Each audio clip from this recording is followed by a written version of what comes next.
নবীজি সাল্লাল্লাহু আলাইহি ওয়াসাল্লামের কাছে এক বেদুইন গ্রাম্য এক যুবক নবীজিকে খুব ভালোবাসতো, কিন্তু এই যুবকের চেহারাটা একেবারে নিকোষ কালো, এত কালো এত কালো আপনি কল্পনাও করতে পারবেন না, যার কারণে তার নামই হয়ে গেছে আসওয়াদ। আসওয়াদ মানে হচ্ছে একেবারে অধিক কালো। উনি আসওয়াদ নামেই খ্যাত, হযরতে আসওয়াদ রাদিয়াল্লাহু তাআলা। যুবক, গরিব, কিছুই নাই, বেদুইন, যাযাবর। তো সে নবীজির সাথে মাঝে মধ্যে সাক্ষাৎ করতে আসতো। তো যখনই আসতো নবীজির জন্য কিছু হাদিয়া নিয়ে আসতো। সেই হাদিয়াটা কি? ও ক্ষেতের মধ্যে শাক সবজি করতো, তো নবীজির জন্য কিছু সবজি নিয়ে আসতো হাদিয়া যখনই আসতো। আর নবীজি সাল্লাল্লাহু আলাইহি ওয়াসাল্লামের আদর্শ এবং সুন্নাহ ছিল, যখনই নবীজিকে কেউ কোনো হাদিয়া দিত সাথে সাথে নবীজিও তাকে কিছু হাদিয়া দিতেন। যা থাকতো, হয়তো আপনার হাদিয়াটা অনেক মূল্যবান কিন্তু নবীজি যা দিয়েছেন ওই তুলনায় কিছুই না, অথবা আপনি যা হাদিয়া দিয়েছেন তার চেয়ে নবীজির হাদিয়া অনেক বেশি মূল্য, যা থাকতো তাই দিয়ে দিতেন। এটা সুন্নত। কিন্তু আমাদের সমাজে সুন্নত থেকে দূরে সরতে সরতে আমাদের অবস্থা এখন এমন যে পাশের বাসা থেকে কেউ যদি কিছু ঘরে পাঠায়, সাথে সাথে যদি আমিও তাকে কিছু দিয়ে দেই তো বলে যে বিনিময় দিলেন, মাইন্ড করে। অথবা কেউ কিছু হাদিয়া দিল, সাথে সাথে আমি কিছু একটা দিলাম তো মাইন্ড করে না। এটাই সুন্নত। যদি তোমাকে কেউ হাদিয়া দিয়েছে তুমি কিছুই দিতে পারলে না, তো অন্তত পক্ষে মুখে বলো জাযাকাল্লাহু খায়রান, যে আমি তো তোমাকে কিছু দিতে পারলাম না, তুমি যে আমাকে হাদিয়া দিয়েছো আল্লাহ তাআলা এর উত্তম বিনিময় তোমাকে দান করেন, জাযাকাল্লাহু খায়রান বলে দিব। নবীজি এটা বলতেন। তো আসওয়াদ গ্রাম থেকে সবজি নিয়ে আসতো, নবীজিও তাকে সাথে সাথে কিছু হাদিয়া দিতেন। সে নবীজিকে পাগলের মতো ভালোবাসতো, নবীজিও তাকে ভালোবাসতেন, অথচ একদম নিঃস্ব, দরিদ্র, অবহেলিত সমাজের। একদিন নবীজি মদিনার বাজারে গেলেন, গিয়ে দেখেন আসওয়াদ কিছু সবজি সামনে নিয়ে দাঁড়িয়ে আছে বিক্রি করার জন্য। গ্রাম থেকে নিয়ে এসছে, সবজিগুলো সামনে নিয়ে দাঁড়িয়ে আছে। নবীজি সাল্লাল্লাহু আলাইহি ওয়াসাল্লাম পেছন দিয়ে চুপি চুপি করে তার কাছে গেলেন। আমরা অনেক সময় খুব কাছের মানুষদেরকে পিছন দিক দিয়ে চোখ চেপে ধরি না, নবীজি গিয়ে পেছন দিক দিয়ে তার চোখ চেপে ধরলেন। তো যখন চোখ চেপে ধরলেন তো সে অস্থির হয়ে গেল, কে কে এখানে মদিনার বাজারে, কারণ সে তো এখানকার স্থানীয় না, সে তো গ্রাম থেকে এসছে, এখানে মদিনার মানুষ তাকে তেমন চিনেও না। সে ভাবলো যে কোনো দুশ্মন কিনা, কে ধরলো, তো খুব ছুটাছুটি করতে চেষ্টা করলো, অনেকক্ষণ ছুটাছুটি করলো, করতে করতে এই হাত চাপ দিয়ে ধরতে ধরতে সে বুঝে ফেললো এটা আর কেউ না, এটা সাইয়্যিদুল মুরসালিন হযরত মুহাম্মদ মুস্তাফা সাল্লাল্লাহু আলাইহি সাল্লাম, নবীজি আমাকে ধরেছে। যখন সে টের পেল যে নবীজি ধরেছে, এখন আর ছুটাছুটি করতে চেষ্টা করে না, এখন সে তার পিঠটাকে নবীজির পেট এবং বুকের সাথে জোরে চাপ দিয়ে আরো নবীজির সাথে ঘেঁষে দাঁড়িয়ে আছে। এখন আর ছুটে না, ছুটাছুটি করে না। আর নবীজিও বুঝে ফেললেন যে আমি ধরা খেয়ে গেছি। এবার নবীজি বলছেন, মাইয়াশতারি মিন্নি হাযাল গোলাম, এই মদিনার বাজারের লোকেরা, আমি এই গোলামটা বিক্রি করব, কে কিনবে? নবীজি রহস্য করছেন, আমার থেকে এই গোলামটা কে কিনবে, আমার এই গোলামটা। তখন হযরতে আসওয়াদ রাদিয়াল্লাহু তাআলা আনহু বলছেন, ইদান তাজিদুনি কাসিদা ইয়া রাসূলুল্লাহ, ও আল্লাহর রাসূল, আপনি আমাকে বিক্রি করবেন? আমি তো একটা দূষিত গোলাম, আমার কি আছে? আমার শরীরটা একদম নিকোষ কালো, আমার চেহারা অসুন্দর, আমার শরীর থেকে ঘামের গন্ধ ছড়ায়, আমি একটা বেদুইন, আমাকে কে কিনবে? আমি তো একটা দূষিত গোলাম, আপনি বেশি লাভবান হতে পারবেন না আমাকে বিক্রি করে। হযরতে আসওয়াদ এই কথা বললেন। তখন নবীজি সাল্লাল্লাহু আলাইহি সাল্লাম হযরতে আসওয়াদকে কি জবাব দিয়েছেন আমার প্রিয় ভাইয়েরা? নবীজি সাথে সাথে বললেন, ওয়ালাকিন্নাকা লাস্তা ইনদাল্লাহি কাসিদা, এই আসওয়াদ, তুমি মানুষের কাছে দূষিত হতে পারো, মানুষের কাছে অবহেলিত হতে পারো, কিন্তু তুমি যে খাঁটি ঈমানের মালিক, যার কারণে তুমি কিন্তু আল্লাহর কাছে দূষিত নও, বরং আল্লাহর কাছে তোমার দাম অনেক অনেক অনেক বেশি। কি কারণে আসওয়াদের দাম? ঈমানের কারণে। বলেন কিসের কারণে? নবীজি সাল্লাল্লাহু আলাইহি ওয়াসাল্লাম মেরাজের সফরে গিয়েছিলেন না? মেরাজ থেকে ফেরার পথে আল্লাহ রব্বুল আলামিন আমাদের নবীজিকে জান্নাত জাহান্নাম পরিভ্রমণ করিয়ে তারপরে দুনিয়াতে পাঠিয়েছে। এটা আমরা অনেকেই জানি। পৃথিবীতে আসার পরে নবীজি আর কাউকে তো ডাকলেন না।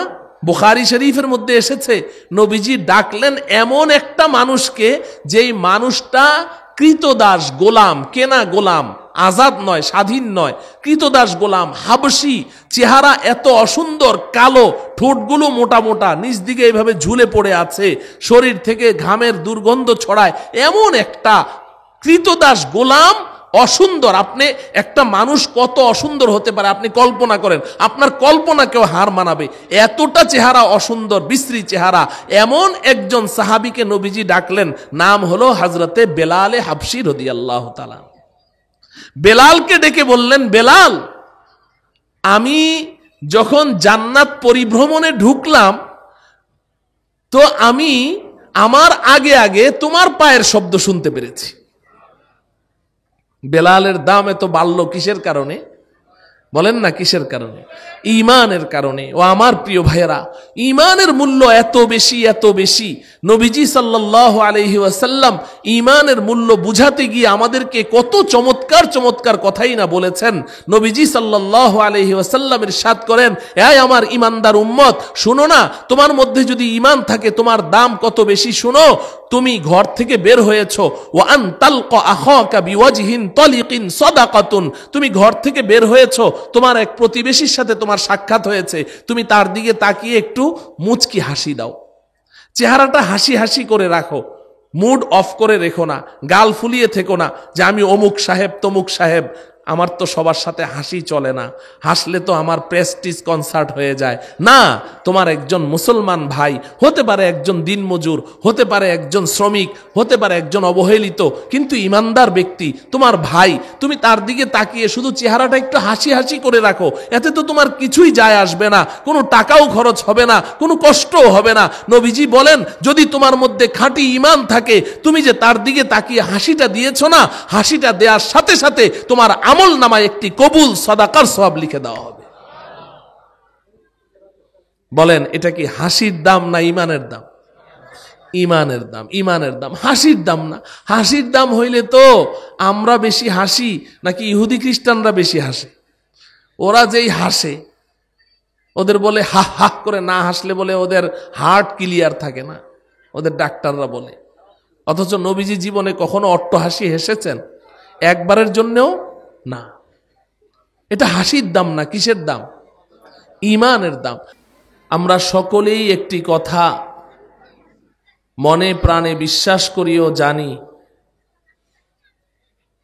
যে আল্লাহ রব্বুল আলামিন এই পৃথিবীতে আমাকে আপনাকে যত নিয়ামত দান করেছেন,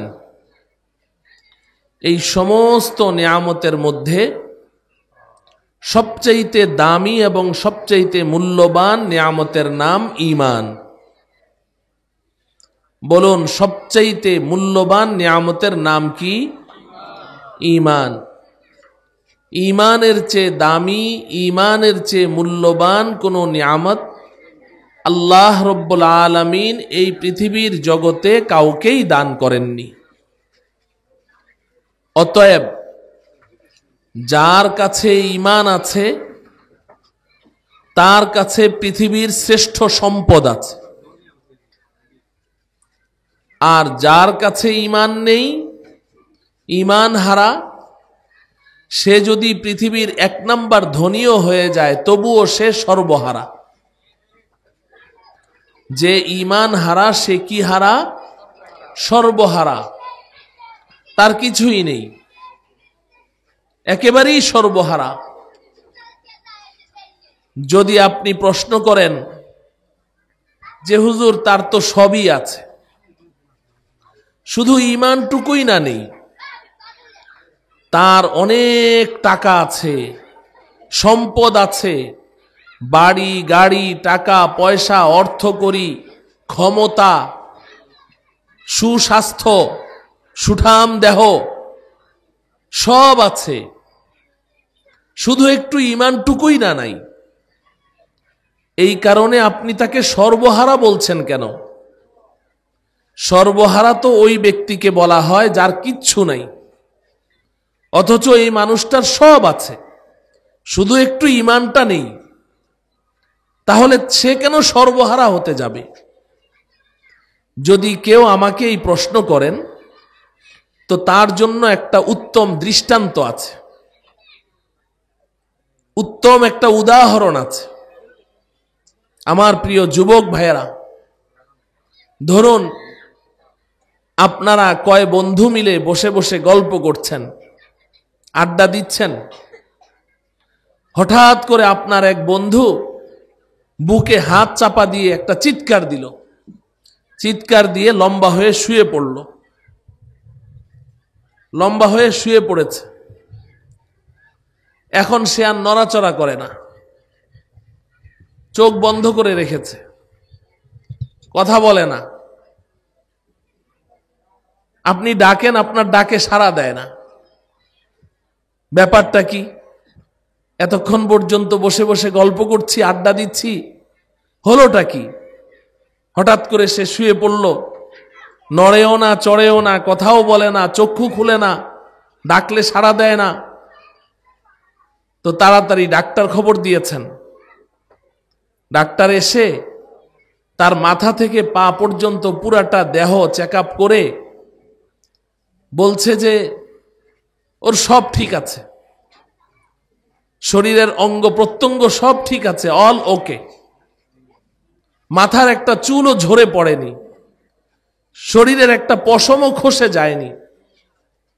তা আপনি জিজ্ঞাসা করছেন, ডাক্তার ওর যদি সব ঠিক থাকে তো কথা বলে না কেন? ওর যদি সবই ঠিক আছে ও চক্ষু খুলে না কেন? ওর যদি সবই ঠিক আছে নড়ে চড়ে না কেন? ডাকলে সাড়া দেয় না কেন? তো ডাক্তার বলছে যে সামান্য একটু সমস্যা হয়ে গেছে, সবই তো ঠিক আছে, অল্প একটু সমস্যা হয়েছে। আপনি জিজ্ঞাসা করলেন, ডাক্তার কি সমস্যা হয়েছে? বলে ওর সব ঠিকঠাক আছে, অঙ্গ প্রত্যঙ্গ যা আছে সব ঠিক আছে, তবে একটু জানটা বের হয়ে গেছে। জানটা কি বের হয়ে গেছে? আপনি বলুন তো দেখি, সব ঠিকঠাক থেকে এই জানটা বের হয়ে গেছে, এটা কি একটু সমস্যা নাকি পুরাটাই সমস্যা? হ্যাঁ, পুরাটাই সমস্যা। অথচ সব কিন্তু ঠিক আছে, কোথাও কোনো সমস্যা নেই, একটু জানটা বের হয়েছে, তাতে কি হয়েছে? আপনি বলবেন যে তাতে কি হয়েছে? জান নেই, এগুলো থেকেও কোনো লাভ নেই, জান নাই মানে কিচ্ছু নেই। বলেন ঠিক কিনা? এজন্য আমরা এখন কি বলি তাকে? লাশ। যখন একটা মানুষের জান বের হয়ে যায় তখন তাকে আমরা কি বলি? কিন্তু লাশ তো বলি ঠিকই, কিন্তু লাশ অর্থ কি এটা কখনো কি আমরা ভেবে দেখেছি? লাশ আরবি শব্দ লা শাই, লা শাই, এই দুই শব্দের সংযুক্তিতে হয়েছে লাশ। লা মানে নাই, শাই মানে কিচ্ছু। এই লাশ অর্থ কিচ্ছু নাই। লাশ অর্থ কি? এখন আমরা বলি অমুকের লাশ, অমুকের লাশ, মানে তার কিচ্ছু নাই। আমি যদি এখন বলি, কেন রে বাবা, ওর তো সবই ঠিক আছে, তুমি কেন বলছো কিচ্ছু নাই? কেন বলছো লাশ? ওর তো সব ঠিক আছে, ওর বাড়ির জায়গায় বাড়ি আছে, গাড়ির জায়গায় গাড়ি আছে, বিবির জায়গায় বিবি আছে, সন্তান সন্ততি সব আছে, ওর শরীরের অঙ্গ প্রত্যঙ্গ সব ঠিকঠাক আছে, কোথাও তো কোনো প্রবলেম দেখছি না, একটু জানটাই না বের হয়েছে, তুমি বলছো লাশ। তুমি বলবে যে হ্যাঁ, এই সব ঠিকঠাক থেকেও জান নাই মানে কিচ্ছু নাই, অতএব এটা লাশ। আমিও বলবো ঈমান নাই মানে কিচ্ছু নাই, যে ঈমান হারা সে সর্বহারা। যার ঈমান নাই তার কিচ্ছু নাই, সে সর্বহারা।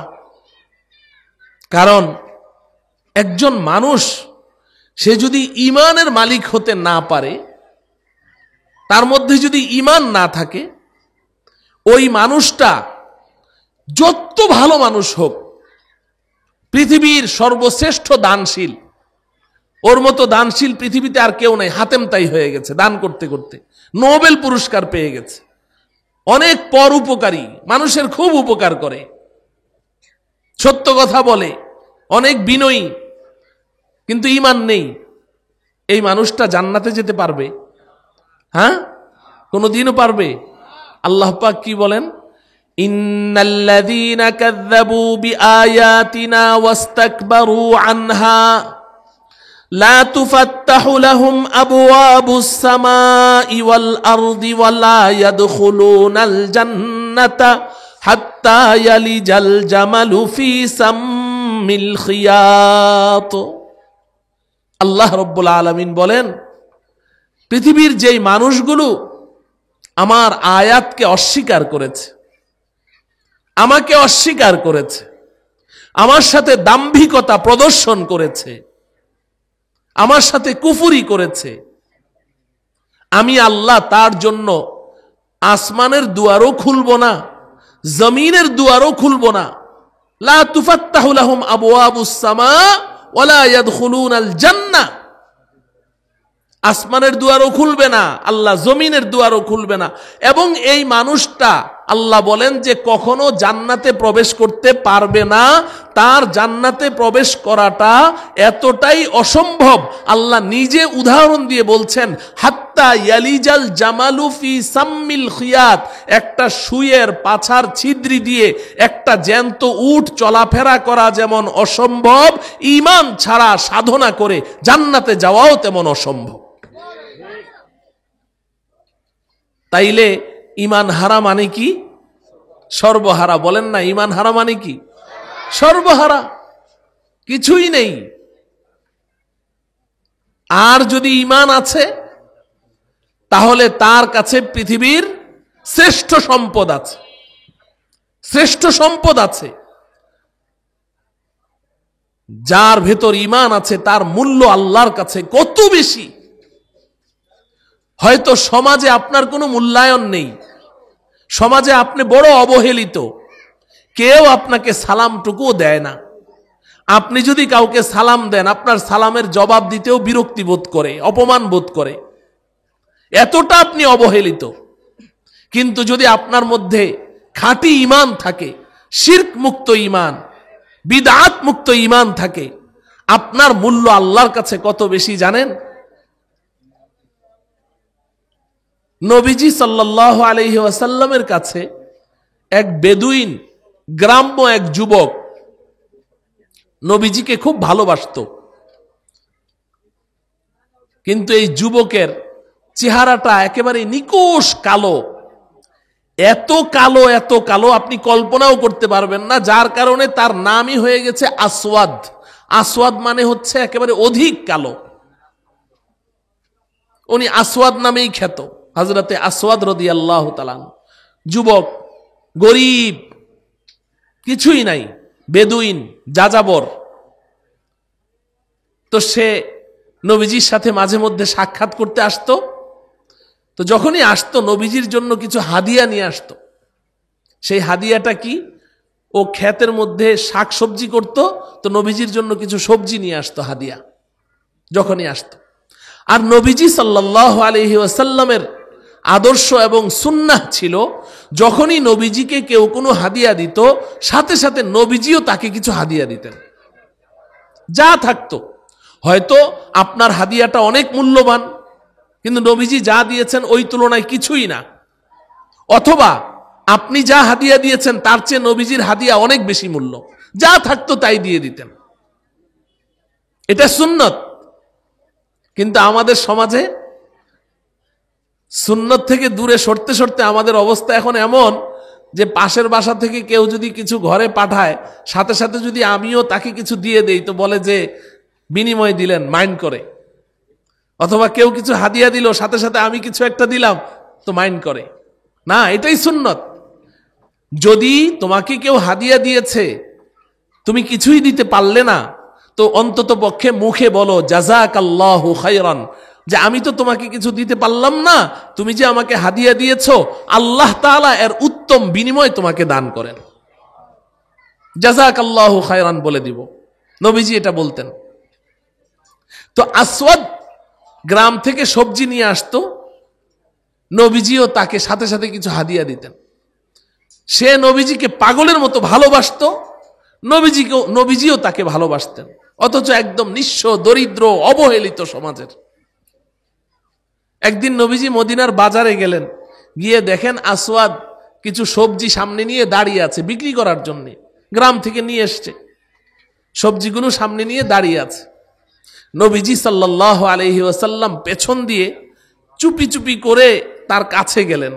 আমরা অনেক সময় খুব কাছের মানুষদেরকে পিছন দিক দিয়ে চোখ চেপে ধরি না, নবীজি গিয়ে পেছন দিক দিয়ে তার চোখ চেপে ধরলেন।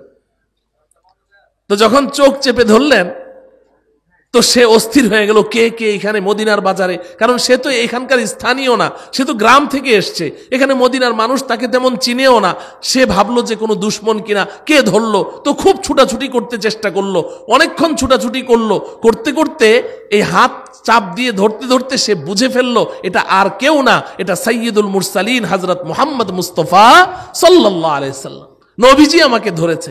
যখন সে টের পেল যে নবীজি ধরেছে, এখন আর ছুটাছুটি করতে চেষ্টা করে না, এখন সে তার পিঠটাকে নবীজির পেট এবং বুকের সাথে জোরে চাপ দিয়ে আরো নবীজির সাথে ঘেঁষে দাঁড়িয়ে আছে।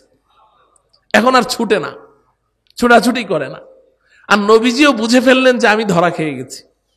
এবার নবীজি বলছেন, মাইয়াশতারি মিন্নি হাযাল গোলাম, এই মদিনার বাজারের লোকেরা, আমি এই গোলামটা বিক্রি করব, কে কিনবে?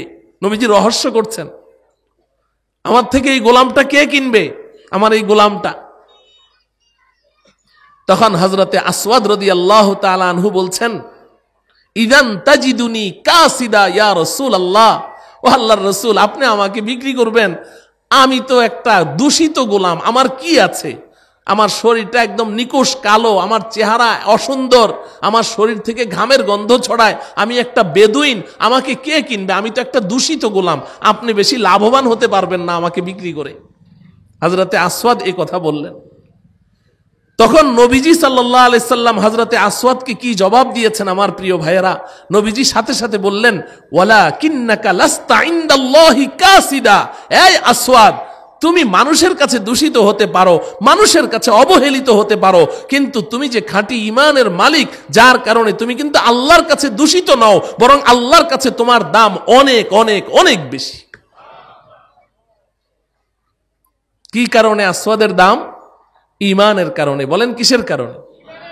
নবীজি সাল্লাল্লাহু আলাইহি ওয়াসাল্লাম মেরাজের সফরে গিয়েছিলেন না? মেরাজ থেকে ফেরার পথে আল্লাহ রব্বুল আলামিন আমাদের নবীজিকে জান্নাত জাহান্নাম পরিভ্রমণ করিয়ে তারপরে দুনিয়াতে পাঠিয়েছে, এটা আমরা অনেকেই জানি। পৃথিবীতে আসার পরে নবীজি আর কাউকে তো ডাকলেন না।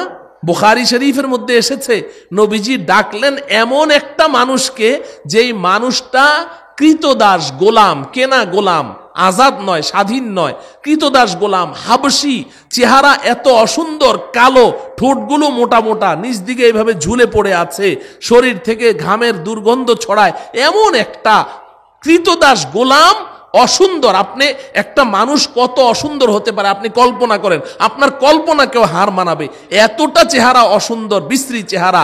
এমন একজন সাহাবীকে নবীজি ডাকলেন, নাম হলো হযরতে বেলাল হাবশী রাদিয়াল্লাহু তাআলা। বেলালকে ডেকে বললেন, বেলাল, আমি যখন জান্নাত পরিভ্রমণে ঢুকলাম, তো আমি আমার আগে আগে তোমার পায়ের শব্দ শুনতে পেরেছি। বেলালের দাম এত বাড়লো কিসের কারণে? বলেন না কিসের কারণে? ঈমানের কারণে। ও আমার প্রিয় ভাইয়েরা, ঈমানের মূল্য এত বেশি, এত বেশি। নবীজি সাল্লাল্লাহু আলাইহি ওয়াসাল্লাম ঈমানের মূল্য বুঝাতে গিয়ে আমাদেরকে কত চমৎকার চমৎকার কথাই না বলেছেন। নবীজি সাল্লাল্লাহু আলাইহি ওয়াসাল্লাম ইরশাদ করেন, এই আমার ঈমানদার উম্মত, শুনো না, তোমার মধ্যে যদি ঈমান থাকে তোমার দাম কত বেশি শুনো। তুমি ঘর থেকে বের হয়েছো, ওয়া আন তালকা আখাকা বিওয়াজহিন তালিকিন সাদাকাতুন, তুমি ঘর থেকে বের হয়েছো, তোমার এক প্রতিবেশীর সাথে তোমার সাক্ষাৎ হয়েছে, তুমি তার দিকে তাকিয়ে একটু মুচকি হাসি দাও, চেহারাটা হাসি হাসি করে রাখো, মুড অফ করে রেখো না, গাল ফুলিয়ে থেকো না যে আমি অমুক সাহেব তমুক সাহেব, আমার তো সবার সাথে হাসি চলে না, হাসলে তো আমার প্রেস্টিজ কনসার্ট হয়ে যায়। না, তোমার একজন মুসলমান ভাই হতে পারে, একজন দিনমজুর হতে পারে, একজন শ্রমিক হতে পারে, একজন অবহেলিত কিন্তু ইমানদার ব্যক্তি তোমার ভাই, তুমি তার দিকে তাকিয়ে শুধু চেহারাটা একটু হাসি হাসি করে রাখো, এতে তো তোমার কিছুই যায় আসবে না, কোনো টাকাও খরচ হবে না, কোনো কষ্টও হবে না। নবীজি বলেন, যদি তোমার মধ্যে খাঁটি ঈমান থাকে, তুমি যে তার দিকে তাকিয়ে হাসিটা দিয়েছো না, হাসিটা দেওয়ার সাথে সাথে তোমার আমল নামায় একটি কবুল সাদাকার সওয়াব লিখে দেওয়া হবে। বলেন, এটা কি হাসির দাম না ঈমানের দাম? ঈমানের দাম, ঈমানের দাম, হাসির দাম না। হাসির দাম হইলে তো আমরা বেশি হাসি নাকি ইহুদি খ্রিস্টানরা বেশি হাসে? ওরা যেই হাসে, ওদের বলে হা হা করে না হাসলে বলে ওদের হার্ট ক্লিয়ার থাকে না, ওদের ডাক্তাররা বলে। অথচ নবীজি জীবনে কখনো অট্ট হাসি হেসেছেন? একবারের জন্যও না। এটা হাসির দাম না, কিসের দাম? ঈমানের দাম। নবীজি সাল্লাল্লাহু আলাইহি ওয়াসাল্লাম বলেন, হাত্তা আন তারফা লুকমাতান ফি ফিমরাতিকা সাদাকাতুন। এই আমার ঈমানদার উম্মত শুনো, তোমার মধ্যে যদি ঈমান থাকে তাহলে শুনো ঈমানের দাম কত। তুমি দস্তরখান বিছিয়ে খানা খেতে বসেছো, দস্তরখানের অপর প্রান্তে তোমার প্রিয়তমা স্ত্রী বসে বসে তোমাকে খাবার বেড়ে দেয় আর তুমি বসে বসে খাও। নবীজি বলেন, খানা খেতে খেতে একটা লোকমা খাবার তোমার বিবির মুখে দিয়ে দাও। ঈমানের কথা বলছিলাম, মনে আছে তো? এগুলো এই যে সাইডে আশেপাশে যে কথাগুলো বলছি এগুলো প্রসঙ্গক্রমে এসছে তাই বললাম। আসল কথা মনে রাখতে হবে। কিসের কথা বলছিলাম? ঈমানের কথা বলছিলাম। নবীজি সাল্লাল্লাহু আলাইহি ওয়াসাল্লাম ঈমানের মূল্য আমাদেরকে বুঝিয়েছেন, ঈমান কত দাম। আরে আমি তো ঈমানের উদাহরণ দিয়ে থাকি একটা এক সংখ্যার সাথে। আপনি ব্ল্যাকবোর্ডে এক লিখেছেন, একের মূল্য কত? একই, একের চেয়ে বেশি কিছু? এক লিখেছেন, একের দাম একই, কিন্তু একের ডানে একটা শূন্য বসান, কত হবে? 10। আর একটা শূন্য দিলে 100, আরেকটা দেন 1000, আরেকটা দেন 10,000, আরেকটা দেন 1 লক্ষ, আরেকটা দেন 10 লক্ষ, এরপরে 7 নম্বর শূন্যটা বসান 1 কোটি। তো এখন ব্ল্যাকবোর্ডে একের পাশে এইভাবে যে থরে থরে সাজানো শূন্যগুলো আমি আপনি দেখছি আর ভাবছি, বাপরে বাপ, শূন্যের কত দাম রে, শূন্যের কত পাওয়ার।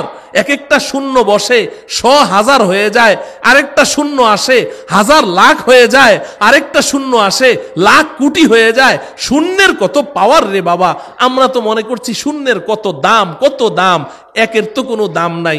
এখন আমার মতো একটা বোকা শোকা তালেবুল ইলম, ও চিন্তা করছে ব্ল্যাকবোর্ডে সারিবদ্ধভাবে সাজানো এই শূন্যগুলো এত সুন্দর লাগছে, কিন্তু শুরুতেই যে বাঁকা অক্ষরটা, এটা তো ওই শূন্যগুলোর সাথে একদম বেঢঙ্গা লাগছে, একটুও মানাচ্ছে না। সে করলো কি, পকেট থেকে একটা রুমাল বের করে অথবা ডাস্টার দিয়ে শুরুতে একটা মুছে ফেললো, বাকি সবগুলো শূন্য, হাঁসের ডিমগুলো ঠিকঠাক আছে।